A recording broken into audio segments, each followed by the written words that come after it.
everyone, welcome back to my channel. My name is Mila, you're on my book nook. I'm dealing with The Setting Sun. I don't know how this is gonna look post-production. Like, I'm looking on the screen where I'm like mirroring my phone to, and it's actually chaos. I don't know how this is gonna end up looking post-production, so I apologize if it's not very good post-production. Let me turn off my light. Maybe that will help. Will that help? I sure as hell hope so.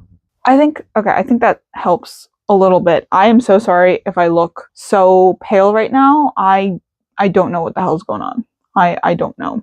Because yeah, it just doesn't want to. You know what? We're gonna leave it here. We're gonna leave it here and hope for the best. Or we're gonna leave it at that. I don't know. I'm dealing with the setting sun, y'all. I don't know what else to tell you. Anyways, today, apologies for that chaos. Today we're going to go through a list of new releases that I want to read. Some I've read already, but I just wanted to cover sort of the first 6 months. We don't have enough for like the latter half. I don't have enough. I haven't found enough books, I guess, for the latter half of the year because it's still June. So I reckon we'll get like the latter half in like July, August, so to speak, the bulk of it at least. So yeah. So I have a bunch of Goodreads tabs open, and I have them vaguely in what was the publishing order. So for January, February, March, April, and May, and to some extent June, it'll all be in publishing order, but I will have like the information on screen if applicable. Yeah, there we go. Okay, now it should be good. I hope it doesn't look too awful. Well, it doesn't look too bad. Anyways, without further ado, let us get to it. So the first book I have is not actually a fantasy, but it is it is a fantasy. It's a historical fantasy. So it is called The Star Seekers. It is by Nicole Glover, and it's part of a series, but I imagine you can read them like separately, so to speak. It's part of the Murder and Magic series. So it says, Indiana Jones meets hidden figures in this brand new standalone historical fantasy set in the world of the Conductors, in which a space race of the mid-20th century will be determined by magic, if not murder. In the 1960s, the world was caught up in reaching beyond our planet and into the cosmos. It felt impossible, but there was nothing science, math, and magic could make possible. The race to space was on, and the moon was what everyone had their eyes on, including Cynthia Rhodes, a brilliant arcane engineer at NASA's Ainsworth Research Labs, talented in math and magic. She hosts a magical education show, a job she took mostly for a chance to regularly see the dashing Theodore Danner, a professor of arcane archaeology. She is also an amateur sleuth, something that has run in her family for generations. When a cursed museum curator nearly interrupts a broadcast of their show, Cynthia finds an eager sleuthing partner in Theo.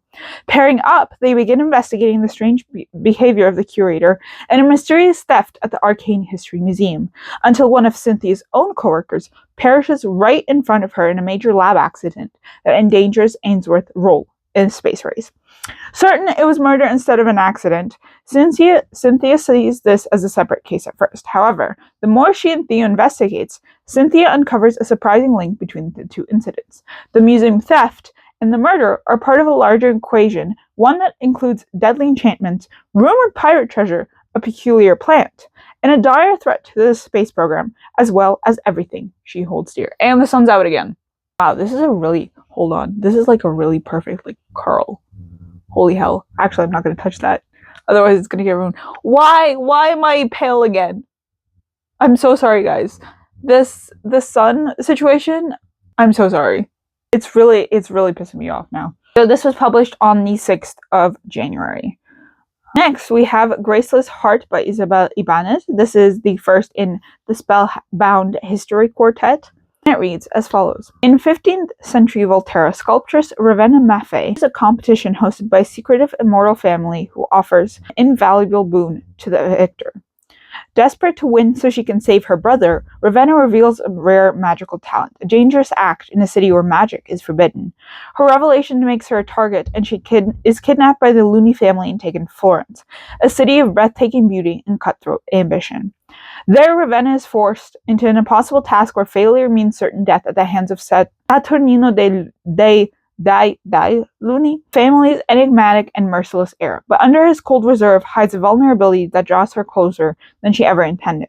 Meanwhile, Ravenna's forbidden magic does not go unnoticed. The Pope, waging war against Florence, the Medici, and magic itself has its own interest in her abilities, seeing her as a potential weapon in this ruthless campaign.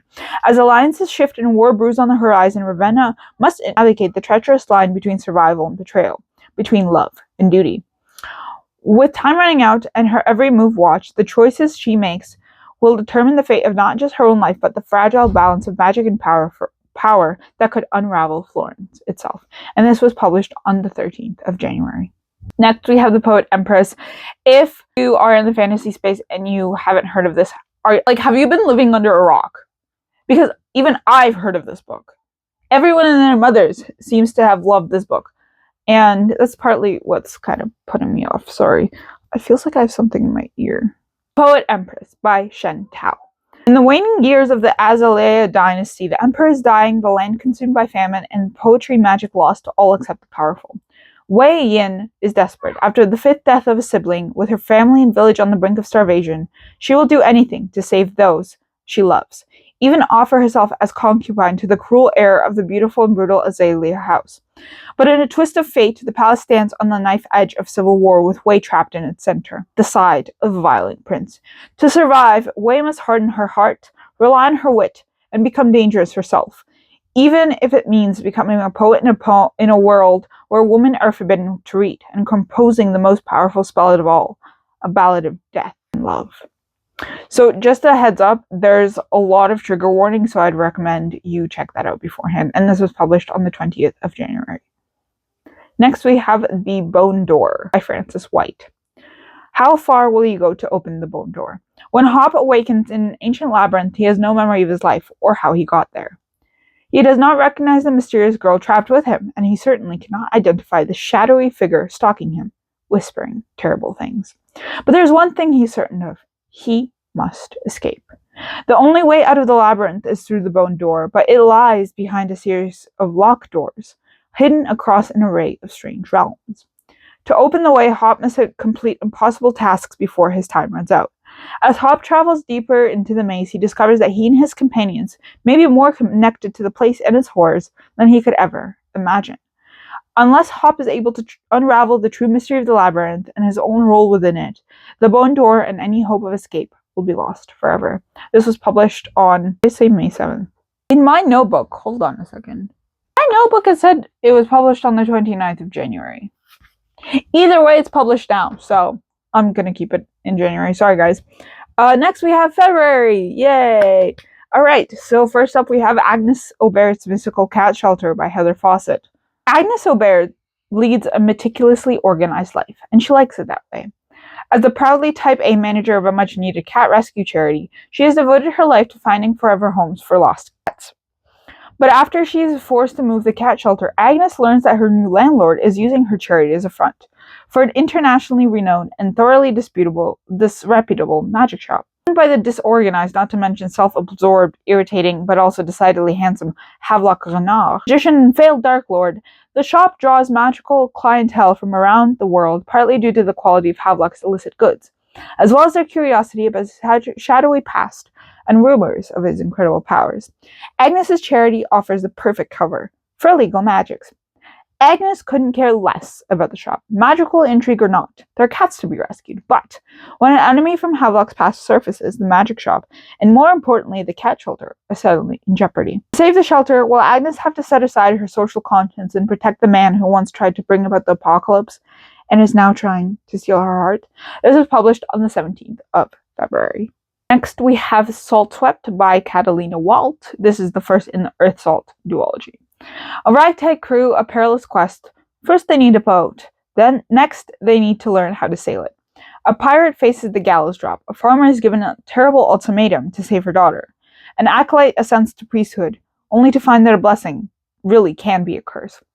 These unlikely bedfellows band together when an inscrutable pickpocket and a talking ottercat in pursuit of the most hopeless to sail into the maelstrom, a raging whirlpool from which no one has ever escaped, and the mysterious treasure hidden within it.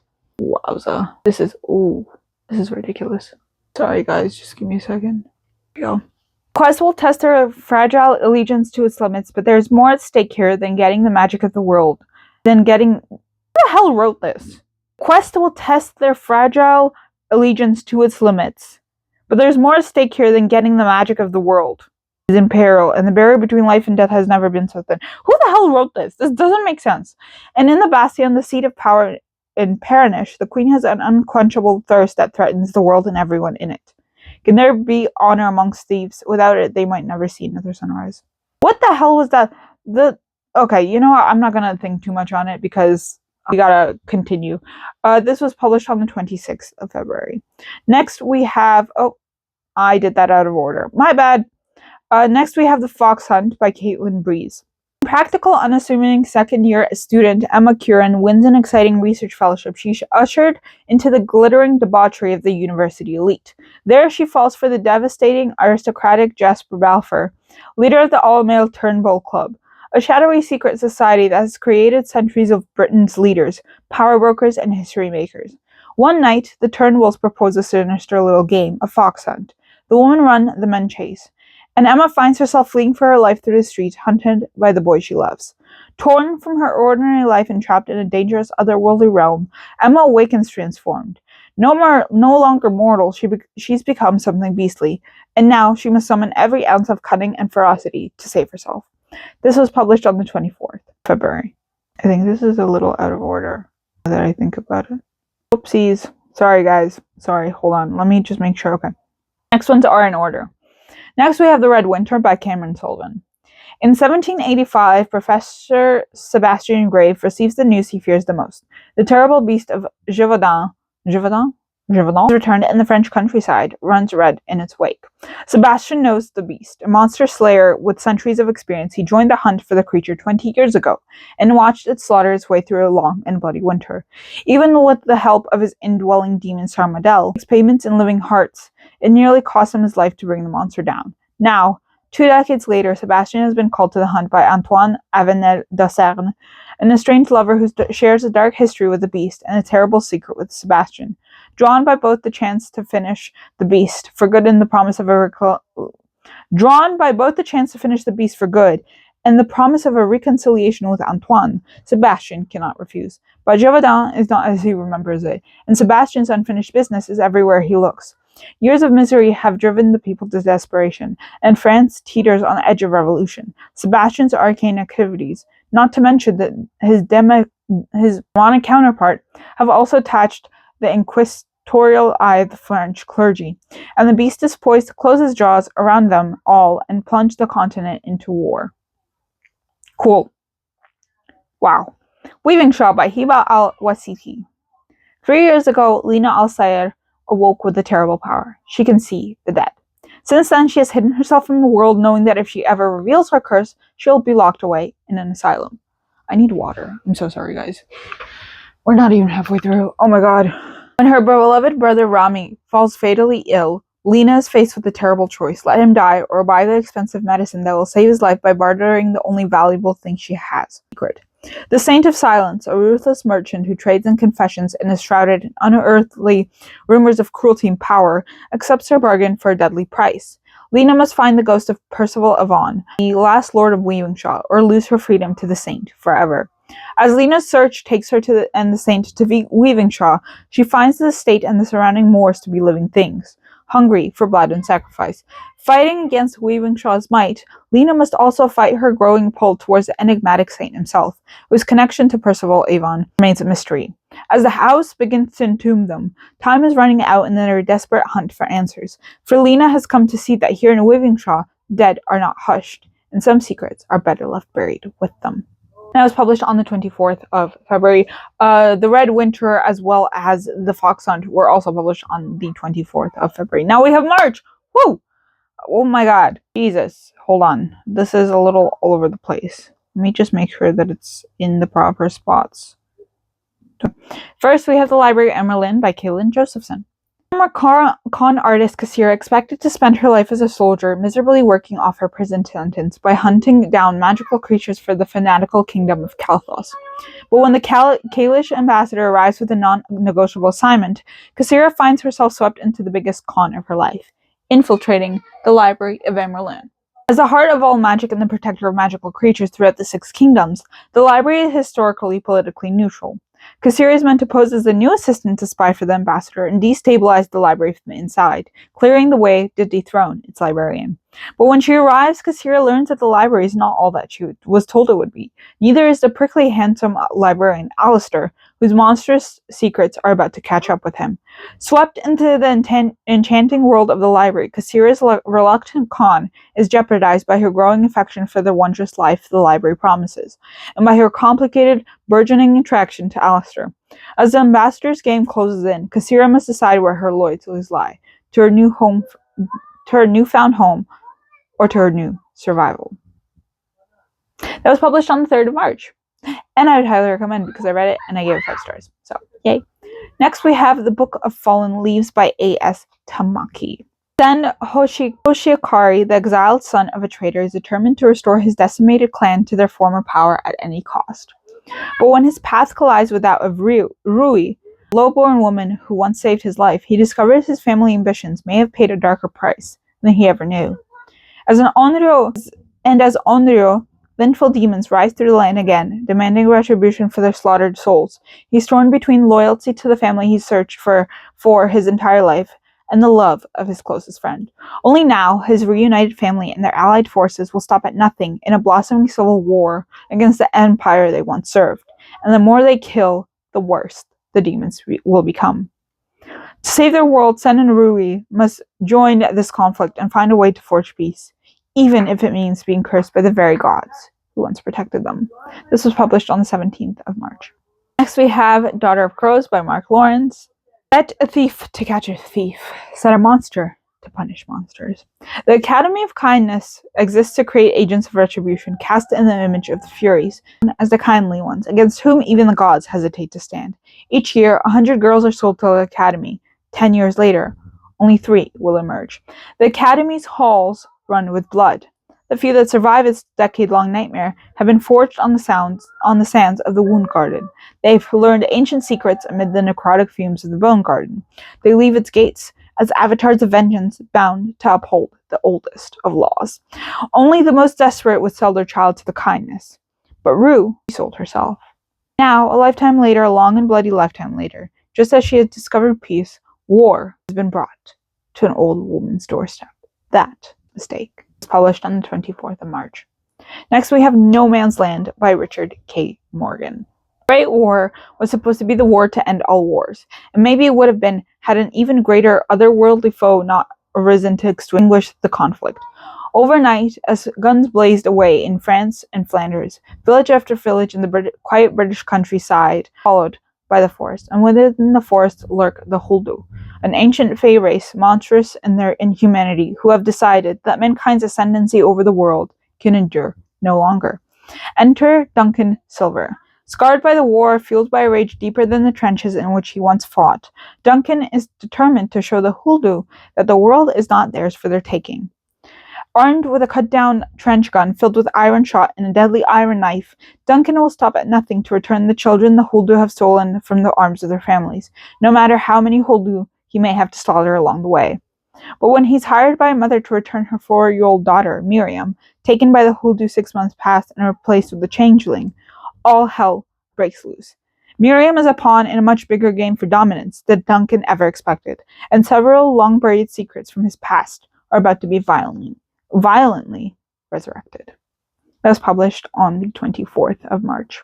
Next we have The First Step by Tao Wang. Wang Wuying never expected to join a sect or become a real cultivator. His days were spent studying, planting rice on the family farm, and spending time with his friends. Fate, however, has different plans for Wu Ying, and when the army arrives at his village, he and many other members of the village are conscripted. Given the opportunity to join the verdant Green Water sect, Wu Ying must decide between his pedestrian common life and the exciting, blood-soaked life of a cultivator.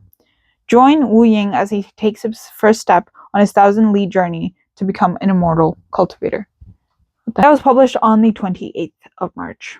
Next we have The Geomagician by Jennifer Mandula. Mary Anning wants to be a geomagician, a paleontologist who uses fossils to wield magic. But since the Geomagical Society of London refuses to admit women, hold on, I gotta make this bigger, stuck selling her discoveries to tourists instead. When an ancient egg hatches in her hands, revealing a lovable baby pterodactyl Mary names Ajax. She knows that this is the kind of scientific find that could make her career, if she's strategic. Mary contacts the Society of her discovery, and they demand to take possession of Ajax. Their emissary is none other than Harry Stanton, a distinguished and infuriatingly handsome scholar, and the man who once broke Mary's heart. Henry claims he believes in the brilliant Mary and that he only wants to help her obtain the respect she deserves. She knows she can't trust her fellow scholars, who want to discredit her and claim Ajax for their own. But can she even trust Henry, who seems intent on winning Mary back? Now Mary has a new mystery to solve that's buried deeper than any dinosaur. She must uncover the secrets behind the society and the truth about Henry. As her conscience begins to chafe against her ambition, Mary must decide what lengths she's willing to go to finally belong in what her heart really wants. This was published on the 31st of March. Next we have This Kingdom Will Not Kill Me by Lona Andrews. When Maggie wakes up cold, filthy, and naked in a gutter, it doesn't take her long to recognize Caer Torin, a city she knows intimately from the pages of the famously unfinished dark fantasy series she's been obsessively reading and rereading while waiting years for the final novel. Her only tools for navigating the gritty world of rival warlords, magic, and mayhem? Her encyclopedic knowledge of the plot, the setting, and the characters' ambitions and fates. But while she quickly discovers she cannot be killed, but many will try, the same cannot be said for the living, breathing characters she's coming to love. A motley band that includes a former lady's maid, a deadly assassin, various outrageous magical creatures, and a dangerously appealing soldier. Soon, instead of trying to get home, she finds herself enmeshed in the schemes and attentions of dueling princes, dukes, and villains, all while trying to save them and the kingdom of Relis from the way she knows their stories will end, in a cataclysmic war. Alright, that is January, February, March done, and we move on to April. Jeez, I feel like my is going to fall apart. Hey, hi, hello, what's up? We are back. It is a bit later because I had to go eat dinner and the sun has decided to disappear. So now we go into April. Apologies for the change in lighting. It is what it is. I scoot over there so I'm sort of in the middle. But yeah, so we now move into April. From this point on, the books I talk about should be in the correct order, excuse me. So, we have Year of the Mer by L.D. Lewis. This is the first in a duology. The fairy tale mermaid Ariel might have gotten her happily ever after, but her granddaughter Yemi is having a much harder time. Her father, the king of Ixia, was assassinated years ago. Her mother is slowly dying of a poison wound, and she faces whispers and slights from her own people. Yemi has been raised as a shield of the kingdom and is soon to inherit the throne, but she cannot shake her fury at how Ixia has treated her family after all they've sacrificed. Only her patient mother and steadfast personal bodyguard and fiancé, Nova, help Yemi rein in that fury, most of the time. When the kingdom's disconnected rumblings reach a fever pitch, a coup erupts and Yemi's throne is usurped, stripping her of her family and forcing her into exile. Now, only one being has the power to help, Ursula. Like her grandmother before her, Yemi is tempted by a deal with a sea witch. With powerful and ancient magic behind her, Yemi could avenge her family, take back her throne, and protect the love of her life. But she should know more than anyone that there's always a price. As much as Yemi wants vengeance, Ursula, this is Ursula, not Ursula, Ursula? Yeah, has been waiting a very, very long time for her own, and it may take more fortune than Yemi possesses to keep her from losing everything all over again. And that was published on the 7th of April. Next, we have The Antiquarian's Object of Desire. This is the third in the Love Academic series by India Holton. Magical antique experts Amelia Tarrant and Caleb Sterling have been best friends forever, although lately each has begun secretly wishing for more than friendship. But when rumors about their relationship spread, they're forced to fake being enemies to protect their reputation and keep their jobs.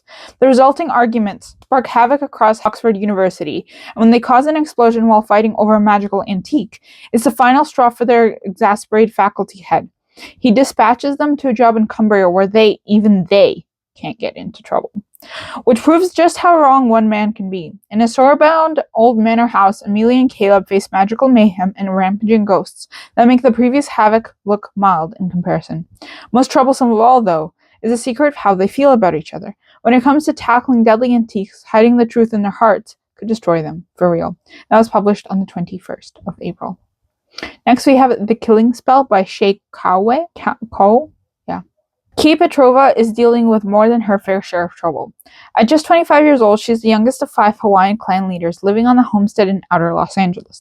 Nearly 200 years ago, when a catastrophic flood submerged the Hawaiian Islands and unleashed magic into the world, these clans forged a treaty with the city establishing a new Hawaiian homeland. But that treaty is about to expire.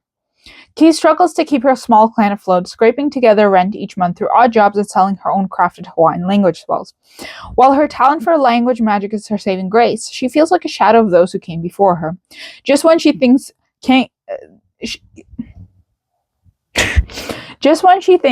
can't get any more complicated, the murder of Angelo Reyes, LA's most prominent Filipino activist, turns her world upside down. Angelo was killed by a death spell. I don't know if I'm going to be able to read this. My boyfriend's name is Angelo. Something that, due to the properties of each school of language magic, can only exist in Hawaiian. With independent spellsmithing being technically legal, Kia quickly becomes a prime suspect, known for her spell work on the homestead. To clear her name, she must unravel the mystery behind Angelo's murder and confront LA's most powerful and dangerous players, each wielding their own type of magic. The clock is ticking. Can Kia save herself, her clan, and the homestead before it's too late? This is published on the 14th of April. Next, we have First Mage on the Moon by Cameron Johnston. Ella Pickering is drowning in debt. Once a Unity Sky Mage, trained to make aerial supply runs in the Great War with the Renius Empire, following a crash, she now uses a wheelchair and works grueling shifts making magical weapons in the Unity workshops, thinking of better days. One night, Ella witnesses an experiment by engineer Jackin Grissom Goori. His device morphs into a crude rocket, blasting skywards before falling into war's spell-ravaged no man's land. But this inspires a dangerous dream. Could such a device reach the moon, the forbidden home of the gods? Could they go and beg them to stop the war? They will need help, but as more folk get involved in their blasphemous plot, can they keep it under wraps? Can magic get them to the moon? Or will their heresy lead them to the gallows? This is published also on the 14th. Then we have Thistle March by Moria Corrigan. Welcome to Thistle March, a ramshackle estate where an impoverished orphan and a beguiling fairy collide in an enchanting novel of love, revenge, and ruin.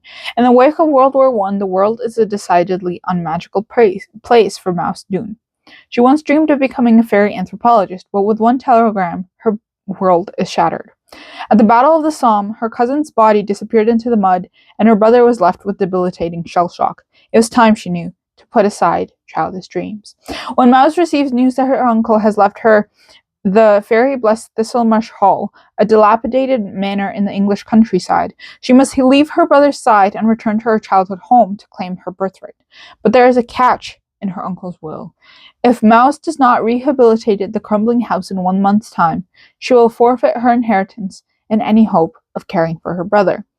It quickly becomes clear it's impossible to repair the manor in the allotted time until a mysterious fairy appears with a proposition. He offers to restore Thistlemarsh for a price. Mouse knows better than to trust the fairy, especially one so insufferably handsome and arrogant, but she is out of options. There are dark and magical forces at work in the house, and Mouse must confront the ghosts of her past and the secrets of her heart or lose Thistlemarsh herself in the process. This was published on the 21st of April. Next, we have Burn the Sea by Mona Tawari. Abaka Chauta never expected to be the queen, the youngest of Ulal's 2 Rajkumaris. Please bear with me with these words. Abaka has spent her years in rigorous combat training to become her sister's blade. But when the monstrous Portuguese attempt to lay claim to Ulal, Abaka's world and fate are upended. The Portuguese, giant half-men and half-snakes who attack from the sea, haven't been seen in Ulal since their failed invasion more than 50 years ago. But now, they're back with vengeance and a choice. Pay their tithes or suffer total devastation. Soon, Abaka's definitions of strength, subterfuge, and statecraft are put to the test. Will marriage to a neighboring king give her the resources she needs to protect her people, or will she watch her homeland be crushed beneath the waves of would-be colonizers? A lush historical fantasy that reimagines the Portuguese attacks on South India in the 1500s, and the fierce real-life queen story, Burn the Sea is an electrifying exaltation of female power and the value of freedom.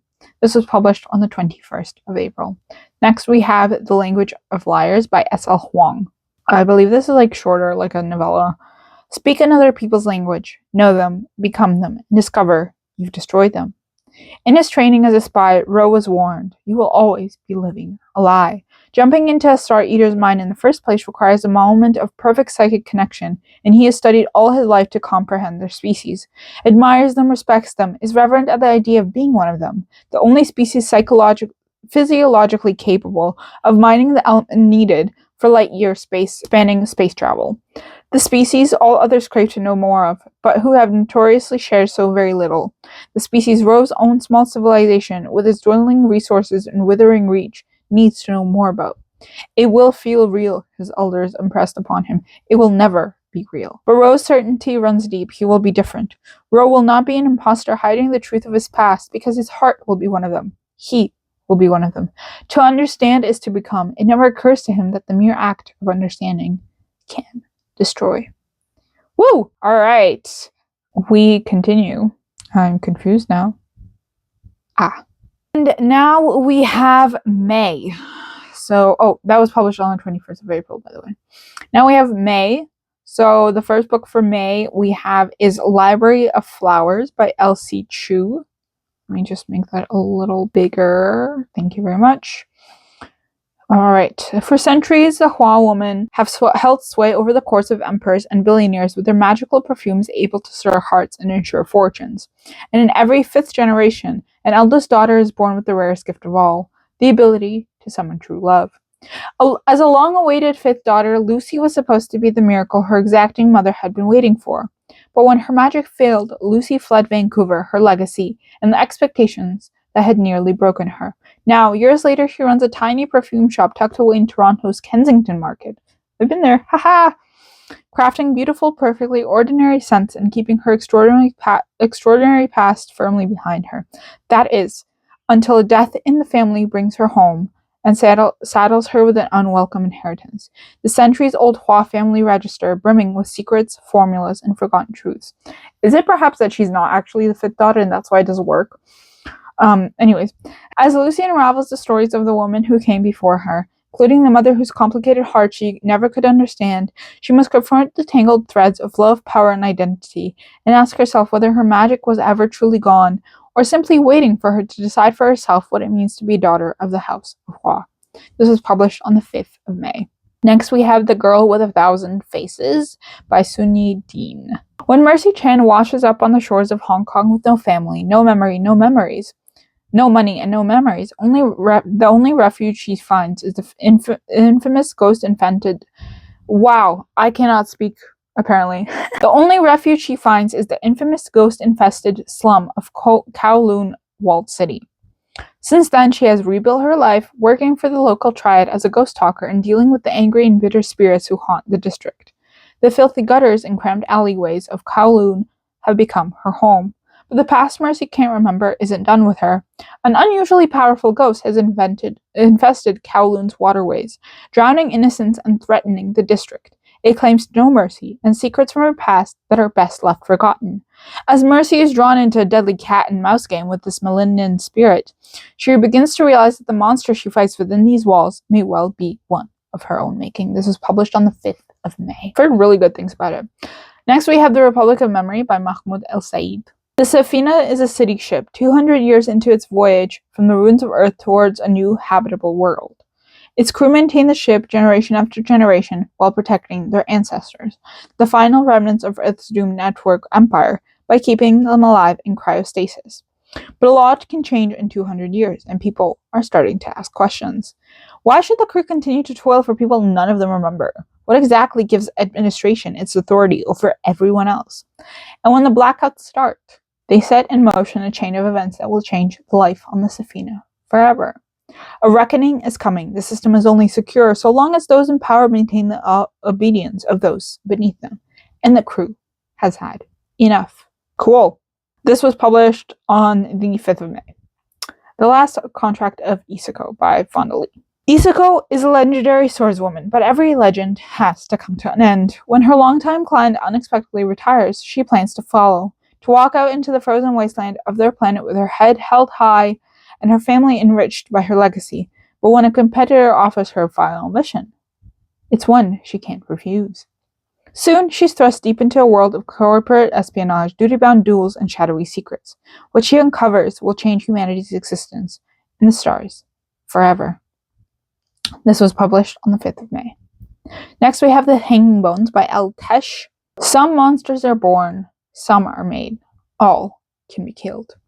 Once every few years, the scavenged moon rises. From beyond its pale glow steps the Braemar stag, an otherworldly creature with eyes of burning god. Any reckless adventurer who chooses to join the hunt for the stag only has until the scavenged moon sets to claim their prize. If they catch it, they are granted the death of any person of their choice. And if no one catches it, the stag will claim one of the hunter's souls instead. Katrin has lived on the border of the forest her whole life, raised on tales of the folk that dwell within. As a gamekeeper for the baron who rules over the region, she is saddled with the onerous task of escorting the entitled nobles who descend upon her home for the Braemar hunt. None of them respect the forest or its legends, and Katrin is only too happy to let them risk their foolish necks for what they see as a cheap thrill. When her beloved cousin becomes the latest target of the baron's lecherous appetites, Katrin knows only his death will keep her family safe, and the only way she can claim his life is to win the hunt herself. But something hungry has begun to stir in the woods, something even older and more powerful than the stag. As the horrifying mutilated bodies pile up, Katrin begins to question where the true danger lies. This was published on the 12th of May. Next, we have The Lost Book of Lancelot by John Glynn. Hidden away on the Isle of Women, a nameless orphan has grown up among the island sisterhood, but always at a distance. He hears whispers of a prophecy that may shed light on his destiny and his true identity, Lancelot. Determined to master the skills and knowledge worthy of the king of the knight he's meant to be, he begins training along the handsome Gallo? Probably. As the two grow closer, they guide one another towards their truest selves. But no matter how tightly they cling to one another, each has a role to play in the wizard Merlin's grand prophecies. When Lancelot is forced to follow Merlin to Camelot, he fights to protect his heart while seeking the fabled Holy Grail. As he grows closer to his fellow knights, Lancelot must keep an explosive secret to himself. The truth of what he left behind on the Isle of Women, of the man he truly is beneath the armor. All the while, Roman legionnaires scour far and wide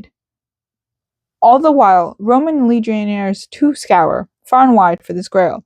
As an army encroaches on their kingdom, King Arthur and his knights must race to ensure that this powerful object doesn't fall into the wrong hands. Cool. This was published on the 12th of May as well. Next, we have Seek the Traitor's Son by Veronica Roth. Elegy on Did Not Ask for Destiny to Find Her. She's happy with her life as a soldier defending her small country from the Talisar, a powerful nation who worships a deadly fever, a fever that blesses half of its victims with mysterious gifts. But when she's summoned to hear prophecy, her and the most ruthless of Talisar generals, Rava Vidar.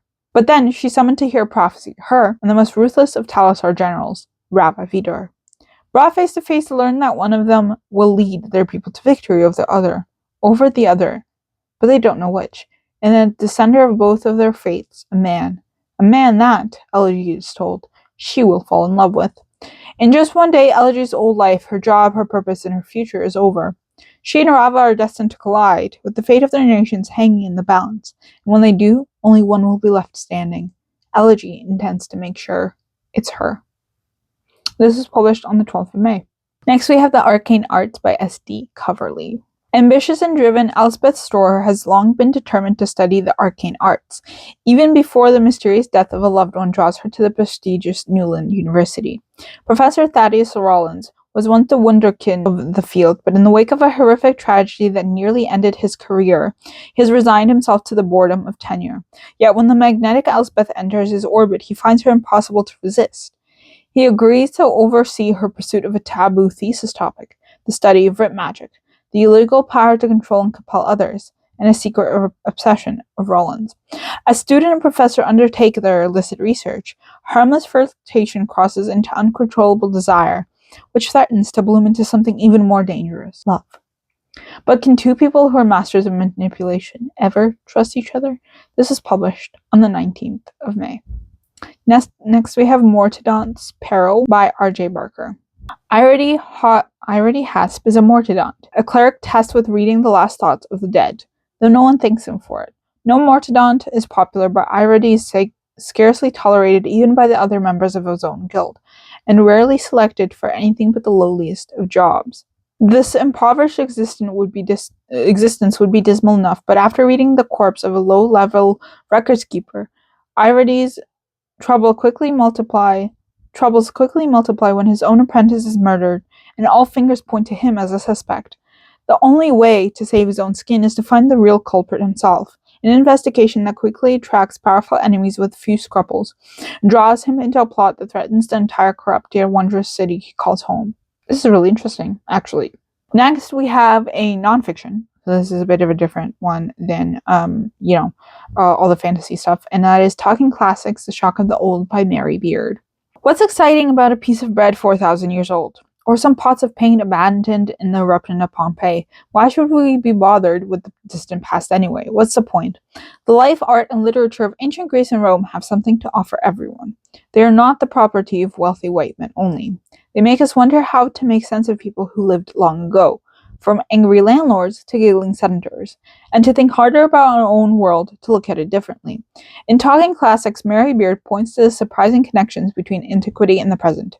From revolutionaries to dictators, Bob Dylan to Beyoncé, she joins forces with the varied modern characters who have been transfixed by the ancient world. It's not compulsory, she argues, to be excited by antiquity, but it's a shame not to be. After half a century teaching and studying classics, she fills the book with lively stories, curious facts, and some good gossip. Talking Classics explains why the deep past does really affect us all. That was published on the 16th of May. And lastly, we have A Dark and Wild Wood by Sarah Nicole Lemon. Ever since she was a child, Salome was plagued by visions of spirits and dangerous powers she can't control. After watching her mother burn as a witch, she and her beloved sister Rochelle are raised together in a convent, a grim and dreary existence, until one day Rochelle vanishes. Determined to find a way to save her, Salome runs, first to a brothel and then after a terrible accident, away from the village and into the woods. Deep amongst the trees of the wild black forest, she comes face to face with Lord Death. Rather than taking her life, he brings her to his home at the heart of the woods, a strange manor full of locked rooms and mysterious corridors, crumbling one moment, magnificent the next. He promises to make her his apprentice and teach her how to harness her mind and magic. His words are as seductive as his presence. But should one trust death? Cool. So that's May. And lastly, we have June. So we have The Unicorn Hunters by Catherine Arden. Anne of Brittany was a child when France invaded and drove her royal father to his death.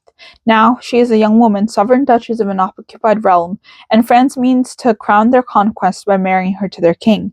Such an alliance would put her title, her lands, and her body forever in the hands of her enemies. But Anne refuses to be the last Duchess of Brittany. Her only hope of resisting conquest is another alliance sealed with marriage, so Anne arranges a daring last gambit, a secret betrothal to Charles of France's greatest rival.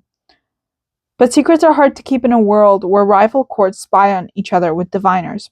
The forest of Brocéliande was once the haunt of Merlin the Enchanter and the long-lost Fairy Queen, but magic is long gone from Brocéliande, except for the occasional sight of a unicorn and one critical quirk. This ancient forest is completely hostile to divination. While pretending compliance with France, Anne plans a unicorn hunt in Brocéliande, a bit of pointless pageantry, a diversion, so she can wed in secret. Or so she thinks. This was published on June 2nd. Next, we have Goldenborn by Ama Ofosua Lieb. I hope I said that correctly. Akoma Ado has one rule: don't get too close to the supernatural.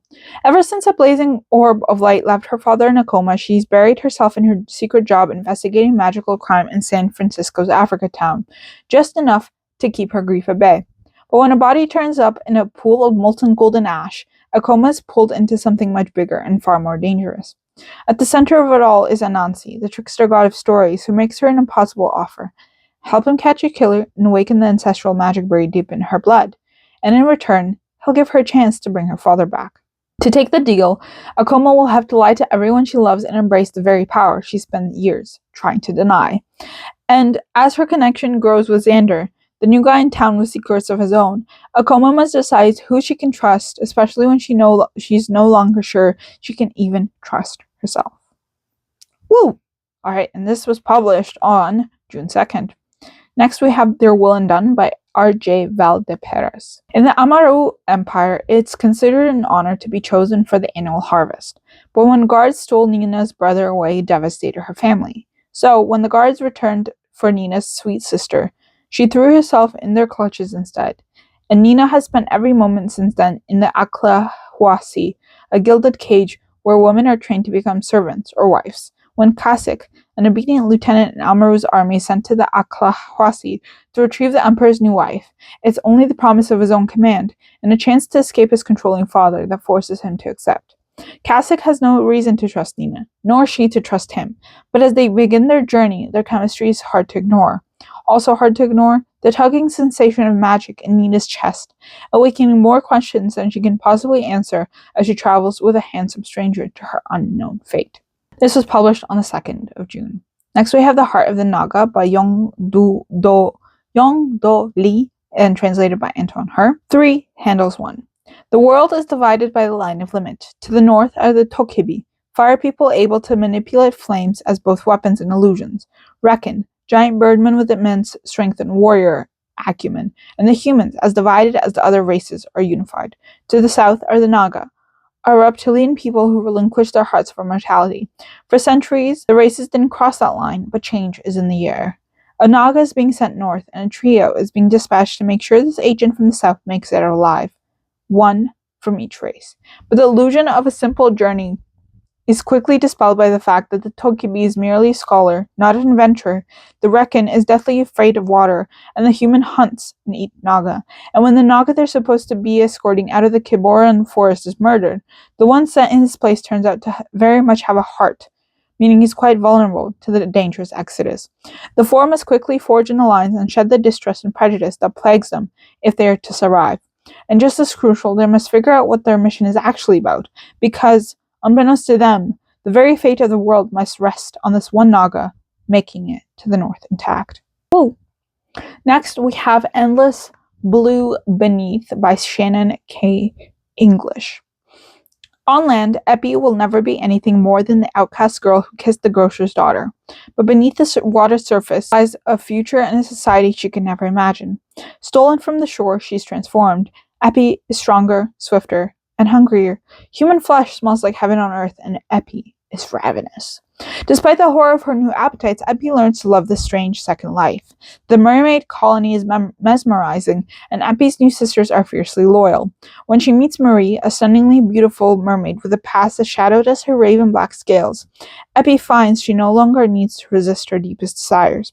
But dark sails are on the horizon. The mermaid hunters are coming, and Epi must decide whether to protect her new monstrous family or leave it all behind for a chance to live above the waves once again. This was published on the 9th of June. I will be right back. Anyways, ladies and gentlemen, we continue. Apologies for the pauses.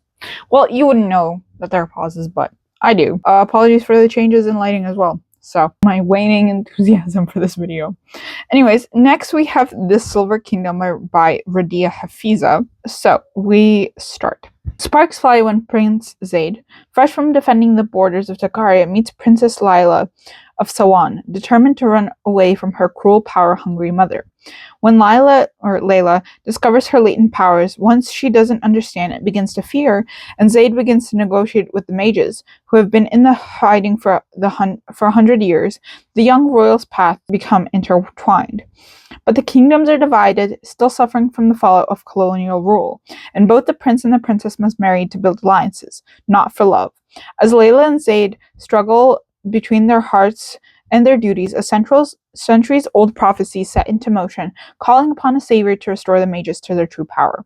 Could Layla be the key to finally uniting their kingdoms, or will forbidden love plunge the lands into devastating war? Next we have, this was published on the 4th of June. I guess this was a little out of order. My bad. Whoops. Next we have Heaven's Graveyard by Grace Curtis. And as of filming, it has not been published yet. It publishes on the 16th, but by the time you see this, it will probably have been published. Okay. What do you want to know? It's been 2,000 years since the events of Idlefire, and we're in a whole new kite-drawn cargo ships race across thoroughly charted seas, hauling the latest innovations in convenience and slaughter. Oh, do I have to read Idlefire? I hope I don't. Innovations in convenience and slaughter. It is developed, learned, interconnected, and on the brink of catastrophic war. Archaeologist Cod couldn't care less about the conflict brewing between neighboring powers. She spends her days in happy obscurity cataloging relics in the Republic of Asha and searching for clues about her lifelong obsession, the mythical hero of Alea Anna Ulai. Then a letter arrives summoning her home. Cod's old teacher has made the discovery of a lifetime, but her home is in Palgaro, and the discovery, the ruins of the enchanted city of Nivella, is set to change the world, and not for the better. I might have to read Idlefire before this, but I hope I don't. Do I have to read Idlefire before this? Okay, anyways, this is going to be published on the 16th of June. Next, we have Queenswood by Kathleen Schwab. This is also expected to be published on the 16th of June. Queenswood is a lush, lyrical, historical fantasy debut that transports readers to 12th century Ireland. In 12th century Ireland, girls go missing, fleeing arranged marriages, carried off by outlaws, abducted by fairies. Rhiannon, treasured daughter of nobility, believes herself secure, shielded by her parents' stone manor in friendship with the king. But as her beauty grows and suitors jostle for her dowry, she watches her father's tenants wrung dry in order to supply the banquet for her older sister's wedding, and realizes the marriage market is a game she does not want to win. A convent offers a life of books and learning, although it means turning her back on mortal men for good. Angus, Crown Prince of Fairy, grew up in the Queenswood, the enchanted old-growth forest that feeds of all the woodlands of Earth and Fairy. But once he comes of age, Angus much prefers roaming the wilds over the high court than the responsibility of choosing a bride. But when he sees his mother fading and the Queenswood dropping its leaves in mourning, he knows he cannot put it off any longer. He must do his duty as the prince and journey to the human world to find a maiden who can become the next Queen of Fairy. Set in Ireland, in an Ireland still reeling from the Norman invasions, Queenswood combines a deep and immersive historical world with folkloric fantasy adventure. Next, we have Hunt the Everwild by S.E. Kaiser. It's expected to be published on the 23rd of June. A new gothic standalone that combines... Okay. When the king calls a hunt for the Lichtenwald forest's elusive phoenix, wizard Sai jumps at the chance. Years ago, he indentured himself to the crown to pay for his magical education, and an unbreakable spell binds him to carry out the king's every wicked whim or face certain death. The prize is enough to pay off his debt, but he can't survive the forest alone. Seeking help, he finds Anya, a skilled huntress living on the Lichtenwald's edge, and lies about splitting the prize. But Anna's lying too. Cursed by a witch after killing her familiar, Anya must find the phoenix and bind it to the witch by the summer solstice, or else suffer a gruesome transformation. With the curse worsening and Lichtenwald swarming with wizards, she needs Sai on her side, for now. Neither of them can split the prize, nor win alone, and despite the growing attraction between them, betrayal remains their only option. But anything is possible in the forest, and the forest is hungry. This is going to be published on the 23rd of June. Next, we have The Tinderbox by M.R. Carey. This is also going to be published on the 23rd of June. In a kingdom forgotten by history, a legend unfolds. Wounded in his county's endless wars, former soldier Mac Trusty finds work in the home of a reclusive widow, Janae Marcella. But Janae is more than she seems. A witch of great skill and might, she hides her powers and her deep-laid plans behind a mask of harmless respectability. When a dead demon falls out of the sky, the fates of the soldier and the witch are irrevocably intertwined. On the demon's body, Mac finds a tinderbox, an artifact of terrifying magical power that can not only grant him his every wish, but also change the fate of nations. This is a tale of spellcraft and devilry, of witchcraft and trickery, of the wickedness that resides within a few, the goodness that lies deep within us all, and the choices on which our lives turn. Next we have Everybody's Perfect. Yes, by Joe Walton. This is due to be published on the 30th of June. The Serenissima is built from mist and belief, a mystical shadow sister to Venice and Crossword crossroads of the 9 worlds. When a laborer named Tiri had a dream that Serenissima will have a Doge, and that they will marry the sea, a Doge, she tells it to a fortune teller named Kadsha. She tells her apprentice, a gondolier called Tadeo, who tells a cop named Gom, who's heard it from 5 people this morning already, and that by that point it's already settled into the bones of Serenissima, more than half faded. Everybody's Perfect is a gentle, shifting, structurally inventive narrative, startling beauty that will make you rethink everything you think you know about fantasy. This was interesting. I don't think I understood the synopsis very much. Interesting. Okay, next we have The River She Became by Emily Varga. This is due to be published on the 30th of June. I'm going across the river, and I'm going to save us all. You seem as a brilliant scholar and loyal servant of the Empire, or so they think. But by day she catalogues the fairy relics of her conquered kingdom, but by night she reclaims the artifacts in secret to restore magic to her dying land, until she finds the long-lost key to cross the river into the Fey world and save her people. But a ruthless realm awaits her there, ruled by monsters wearing beautiful skin, especially the cold-eyed captain who sees through her lies. But even he isn't what he seems. Under the guise of upholding a cruel regime, he works to overthrow it from the inside. To succeed, he needs the same lost relic as Ysima, the crown of an ancient fairy queen. With magic that is a mystery even to her, Ysima can help him find the crown and save his family from a fate worse than death, unless she steals it first to help her own. To survive, they must work together to outwit ancient curses, battle creatures born of nightmares, and find a power that could resurrect their worlds. But as secrets unravel and loyalties blur, they face the greatest danger of losing their heart to each other. I'd highly recommend this one. I really liked it. June 30th. And last but not least, one of my most anticipated releases, Darker Shore, Letters from Ketterdam by Lee Bardugo. Ooh, do I even want to read the synopsis for this? Not really, but anyways. In the years since a violent upheaval caused by the auction of Kue Yulbo, the merchants of Ketterdam have been under attack. Secret businesses exposed, ships sunk, slavers hunted as they once hunted their victims. All the work of a mysterious sea captain or her ship, the Wraith. Oh my god! Now, 2 investigators meet to uncover the truth behind the latest disaster. A massacre on an island off the shores of Ketterdam. Stop, I can't, oh my god. Among the evidence collected is private correspondence between notorious crime boss Kazbrecker and an anonymous sailor aboard the Wraith, only known as I. Follow along with the lead investigator as he tries to piece together how such a disaster transpired and explore the Grishaverse like never before with new illustrations by E.K. Belcher and in-world collectible items. Holy hell. Wow, I didn't actually know the synopsis of this before I read it, like, right out loud to you right now. So the reactions you saw from me are like real life reactions. I knew vaguely what it was about, but I didn't actually know what it was about. Like, I genuinely don't know what it's like actually about. Yeah. I mean, this is better than probably getting, like a third book and, having to deal with the fact that, yeah, anyways, that is it for this video. I hope you enjoyed. It's a long one, so I hope you, noted down all the books and all that good stuff. So yeah, I hope you enjoyed, and let me know which ones you're excited for. Let me know if there are any that I missed.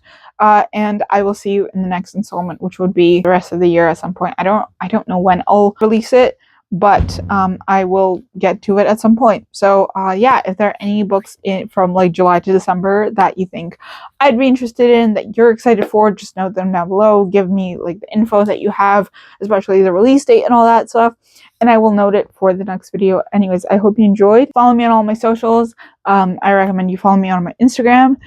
Subscribe here if you enjoyed this video. I have plenty of other videos for you to peruse through. And as always, I will see you in the next one. And as usual, and forever, always and forever, happy reading.